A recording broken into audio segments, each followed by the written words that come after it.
Saudações, colegas da enfermagem. Este que vos fala é o Dr. Abel Menezes, sou cientista da enfermagem, e hoje eu quero trazer para vocês aqui uma inovação sobre inteligência artificial relacionada ao processo de enfermagem. Então, pessoal, nós temos aqui em tela, mostrando para vocês aí, é uma inteligência artificial em tecnologia GPT, produzida aqui para vocês para poder assistir o enfermeiro ou o estudante de enfermagem na aplicação do processo de enfermagem, segundo a resolução COFEN 736 de 2024. Vocês vão ver aqui, essa IA está denominada processo de enfermagem assistido por IA, porque ele é um assistente, né? Essa IA ela é um assistente para o estudante ou para o enfermeiro. Então, ela não substitui a atividade de enfermagem. Ela já começa aqui, vocês vão ver 4 prompts de boas-vindas. Esse GPT ele não vai alucinar, ele é um GPT produzido com base de conhecimento sobre teorias de enfermagem, sobre os diagnósticos de enfermagem, conforme Nanda, e documentações relacionadas ao processo de enfermagem. Então, eu posso iniciar aqui perguntando, se for um estudante ou um enfermeiro mesmo, quais as etapas do processo de enfermagem, clicando no prompt já pré-desenvolvido, aqui buscando na base de conhecimento, vocês vão ver, sempre busca na base de conhecimento, e eu perguntei quais as etapas do processo de enfermagem, ele vai trazer todas elas aqui para mim, com as suas definições. Lembrando que todas as vezes que eu clicar em prompt ou pedir alguma coisa para o GPT, ele nunca vai trazer tudo igualzinho, porque ele é um LLM, né? Ele é de linguagem natural. Então, olha só, trouxe aqui todas as etapas do processo de enfermagem, as 5 etapas, avaliação de enfermagem, diagnóstico de enfermagem, planejamento de enfermagem, e suas subetapas aqui, implementação de enfermagem e evolução de enfermagem. E ele sempre pergunta no final se você deseja que ele traga um exemplo prático. Basta colocar sim. Aqui nós estamos no modo, então, para aprendizagem, né? Quem quer aprender alguma coisa mais sobre o processo de enfermagem, ele vai trazer aqui. Então, ele traz um caso clínico fictício, por exemplo. Né? Então, é numa UBS, olha só. E aí ele trouxe a avaliação de enfermagem, a coleta de dados, lembrando que tem os dados subjetivos e os dados objetivos. Diagnóstico de enfermagem, ele trouxe aqui também, dessa paciente. Planejamento de enfermagem, resultados de enfermagem, NIC/NOC, implementação do processo de enfermagem, ele está trazendo. E ele pergunta também se eu desejo, em outro cenário, TI, pediatria, saúde mental, eu expandir com modelos teóricos, né, como Wanda Horta.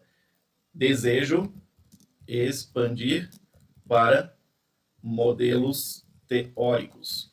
Esse é um exemplo. Lembrando que é sempre difícil para a enfermagem escolher algumas teorias de enfermagem, né? Às vezes a gente não lembra de todas e quais são aplicáveis em cada um dos casos, né, que a gente às vezes está atendendo em um determinado serviço, e ele traz aqui para a gente quais são as teorias aplicáveis, se for a aplicação nesse caso que ele foi apresentado agora, a justificativa para apresentar essa teoria nesse caso, ou lembrando que era um caso que foi apresentado aqui fictício, né?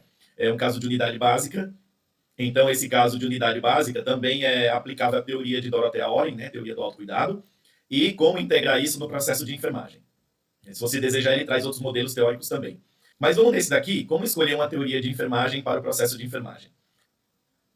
Então ele traz aqui uma possibilidade de escolha, né, para o processo de enfermagem, traz aqui como compreender a função das teorias no processo de enfermagem, ele fala um pouco disso, identifica os tipos de teorias disponíveis, então esse GPT te ajuda a escolher uma teoria de enfermagem para um determinado caso, ele traz aqui, olha, alguns exemplos, né, qual o perfil do paciente, ou população, cenário, o foco do cuidado, traz aqui, ó, algumas teorias sugeridas aqui, considere a aplicação na prática, então ele traz aqui uma forma, registre a fundamentação do prontuário.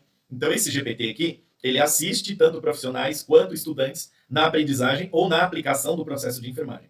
Eu também, se eu sou enfermeiro, estou lá na clínica e eu quero entender um pouco mais do meu processo de trabalho e ter essa assistência, eu posso entrar aqui com a entrada de dados de áudio ou pelo celular. Então, eu posso clicar aqui e inserir um áudio. Vamos lá. Estou com um paciente aqui no pronto-socorro que chegou com sintomas de falta de ar, refere dor no peito, e refere que estava passando muito mal. Teve um episódio de vômito e quase não consegue andar sem ter dificuldade para respirar. Qual seria a aplicação do processo de enfermagem para esse caso e baseado em qual teoria eu posso registrar a minha consulta de enfermagem? E aí eu posso fazer a entrada de dados aqui, como eu mostrei, dou OK aqui, e aí ele vai usar esse caso como referência. Quanto mais específico e mais preciso eu colocar um caso aqui, ele vai trazer as informações com maior detalhes em relação ao processo de enfermagem. E aí ele vai me trazer, ó, avaliação de enfermagem, olha, coleta de dados objetivos, então no caso aqui, ó, subjetivo, falta de ar, dor no peito, quase não consigo andar, objetivo, né, a parte objetiva, taquipneia, esforço respiratório, tá?